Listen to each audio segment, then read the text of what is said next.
중학교 3학년 때 집터로 인한 영안이 열렸고 귀신을 보는 상태에서 계속 지냈고 성인이 된 뒤에 어느 사건으로 제 목숨이 위험했는데 그때 저를 구해주었던 사람이 있었어요. 그 사람과 사귀게 되었었고 하지만 오래가진 못하고 그 사람이 제 생일날 사고로 인해서 이 세상을 떠났던 게 지금까지 이야기입니다. 그럼 지금부터 이야기를 시작할게요.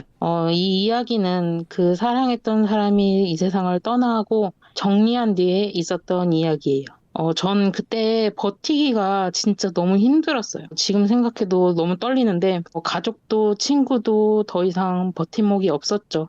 사실 고등학교 때 마음을 그나마 터놓고 서로 힘든 걸 이야기하며 지냈던 친구가 하나가 있었는데 집안 사정이 많이 안 좋아서 안 좋은 선택을 한 뒤 또 한 번의 소중한 사람을 잃고 나니 정말 슬프다와 우울하다는 건 정말 다르다던데 정말 그냥 슬프다가 아니고 우울했어요. 난 행복하면 안 되는구나. 욕심이고 사치구나 싶었고 바보 같은 생각에 지금이라도 그 사람을 따라가면 만날 수 있을지 않을까라는 싶은 생각과 이제 나 하나쯤은 이 세상에서 사라져도 알아주는 사람도 또 슬퍼할 사람도 없겠구나. 정말 혼자가 돼버렸구나. 저주받은 그런 상 같았어요. 귀신 보는 것도 저주받은 것 같은 기분인데 내 불행한 기운이 그 사람들에게까지 영향을 왠지 준 것 같고 또 혹시 귀신을 보고 이렇게 부딪혀 살다 보니 그 부정이 혹시 영향을 준 게 아닐까도 싶었고 나를 만나지 않았다면 그 친구도 그 사람도 어쩜 살아있지 않았을까.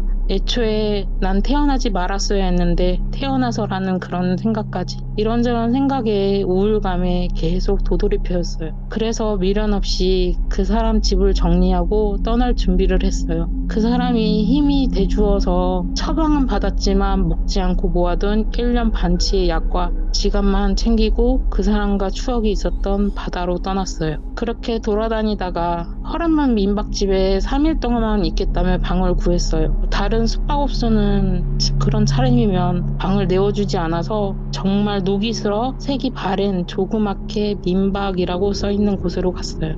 그렇게 그 사람에게 프로포즈 받았던 그 백사장을 걷고 있었어요. 그때 백사장에서 죽으려 울고 있는 한 아이를 봤어요. 한 5살쯤, 6살쯤 보이는 아이였는데 왜 울고 있니? 하고 말을 걸었는데 그냥 울기만 하는 거예요. 근처를 두리번 거리는 게 사람은 없고 어른도 없고 이상하게 마을 아이인데 바다에 놀러 왔다가 길을 잃었나 싶었어요. 그래서 너무 울어서인지 제가 무서워서인지 그러고 있길래 어떻게 하지 하다가 다독이면서 그래 누나랑 한번 집 찾아보자 손을 잡고 그 주변 동네를 돌기 시작했어요.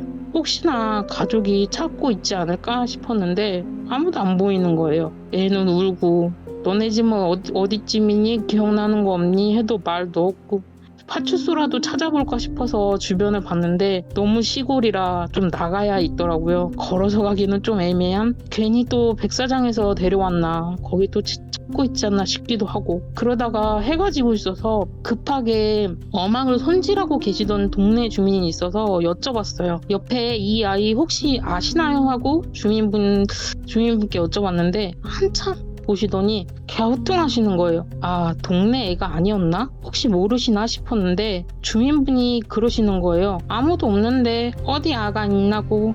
응? 네? 그 순간 지금도 소름이 돋는데 그 아이는 사람이 아니었던 거죠. 옆을 보니 사라졌더라고요. 주민분이 저를 한참 이상하게 보시더라고요. 제가 손을 잡고 돌아다녔는데 분명 사람 같았는데 떠들던 귀신이었는지 또 정신을 못 차리고 아는 척 해버렸네. 혼자 궁시렁궁시렁 대면서 설마 따라붙진 않았겠지. 설마 두리번 거리면서 그렇게 술을 사들고 민박집으로 들어갔어요. 그리고 밤이 되고 정말 죄송하다는 글과 함께 마지막으로 눈에 담고 싶은 그 사람 사진을 보고 품에 안은 채 안 좋은 선택을 시도했죠.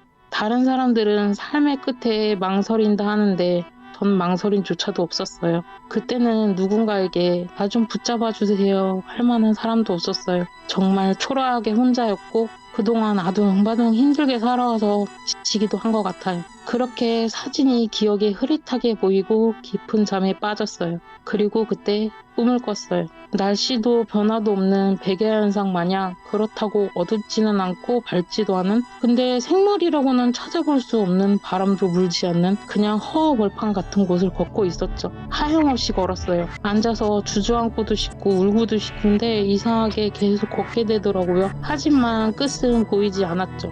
걷고 또 걷고 또 걷고, 꿈속에서 그렇게 많은 생각을 한 건 또 처음인 것 같아요. 그동안 허무했던 삶과 짧았던 행복, 또 한편으로는 여기서 못 나가고 이렇게 계속 걷기만 하는 건가, 끝은 없는 건가 싶었어요. 혹시 이게 저승이라는 곳인가 싶기도 하고, 이런저런 생각에 걷다가 갑자기 앞에 까맣게 절벽이 있는 거예요. 진짜 끝이 보이지 않을 정도인. 가는 길은 안 보이고 다시 왔던 길을 되돌아가야 하나 싶었는데 절벽 아래를 살짝만 봤어요. 살짝 봤는데 그 순간 뒤에서 팍 하고 밀었는데 누가 밀었는지는 확인하지 못했어요. 그렇게 끝이 없는 절벽에 떨어지면서 눈을 감았는데 물에 떨어졌어요. 가라앉지는 않고 떠다녔고 물살조차 느껴지지 않는 그냥 물. 눈을 감은 상태라 그냥 그렇게 느꼈는데 정확히는 뭔지는 모르겠어요. 얼마나 그렇게 떠다녔을까. 그때는 아무 생각도 없었어요. 그 순간 그 사람 목소리가 들렸어요. 이름을 부르며 월양아 눈을 떠. 듣고 싶었던 그 목소리였어요. 그 목소리였는데 눈을 떠보니 중환자실이더라고요. 손은 묶여있는 채 누워서 온갖 주름과 기도삭간으로 인한 통증과 두통까지 몰려왔죠. 그 순간은 솔직하게 죽지도 못하는구나. 그런데 누가 도대체 발견한 건지 싶기도 했어요. 그렇게 정신을 차리고 보니 간호사님 오시고 정신과 주치의가 왔죠. 하지만 하나도 귀에 들어오지 않았어요. 입도 꾹 다물고 있었죠. 그렇게 보니 일주일이 지났더라고요. 24시간을 간호사님들께 감시당하다 이틀째 정신과 폐쇄병동 권유를 받고 깨어나고, 그리고 3일째 되던 날 그때 그 민박집 주인분이 오셨어요. 전 근데 죄송할 뿐이었어요. 죄송합니다. 그 말밖에는 할 수가 없었어요. 나이가 정말 많으신 분이셨는데 오셔서 하신 말씀은 처음에는 살았네 살았어였어요. 무슨 사연인지는 몰라도 젊은데 일이 꽃같은 나이에 얼마나 힘들었으면 그러겠냐고, 똥밭에 굴러도 이승이 낫지 않겠냐고, 높아심에 하는 말이지만 이런 짓 하지 말고 살라고, 목숨줄이 자기는 긴 건지 아둥바둥 산 건지 이 늙은이도 살아있는데 아가씨 보니 먼저 간 손주놈 생각나서 신경 쓰여서 이렇게 찾아왔다고. 그날 아가씨를 살려주라고 자기한테 찾아왔나 그런 생각이 든다고. 그러면서 하시는 말씀이 그 민박집 주인 할머니가 잠이 드셨었는데 그 꿈에 먼저 하늘로 간 손자가 나와서 할미 깨우더래요. 그러더니 제가 묵었던 방으로 쏙 들어가더래요. 꿈에서 깨서 제가 묵었던 방으로 보셨는데 불이 꺼져 있어서 앞에서 한참 고민하시다가 먹을거리를 들고 아가씨 잠들었냐고, 이것만 방에 놔두고 갈게 아침에 먹어 하고 그렇게 들어오셨는데 벌어진 상황이었다고. 삶이 힘들까봐 그런 건지 아가씨 살려주라고 그런 건지 이유가 있지 않겠냐고 이야기를 듣고 있었는데 그 할머니 뒤에 그때 그 아이가 숨어 있더라고요. 할머니 옷깃을 꼭 붙잡은 채 빼꼼하고 보이더니 할머니가 나가시고 쫓아가더라고. 그 울었던 그 아이였어요. 자기 할머니가 슬퍼할까봐 힘들어할까봐 지키려고 그런 건가 싶었어요. 그때 밖을 나가시는 할머님의 모습이 어찌나 마음이 그렇던지, 한편으로는 할머니도 많이 힘드셨겠다. 내가 이러는 건 정말 어리광이구나. 나의 이런 행동이 남에게 피해를 줄 수도 있고 상처가 될 수도 있겠구나 싶었어요. 그 마음에 정말 눈물만 나더라고. 그래서 정신 차리고 의사와 진료 후에 폐쇄병동이 아닌 개방병동으로 상담 치료를 받고 진료받고 퇴원하고, 이제 그 슬픔과 우울함에 시간을 주지 말자, 일을 하자 싶었고 바로 다시 일을 시작했어요.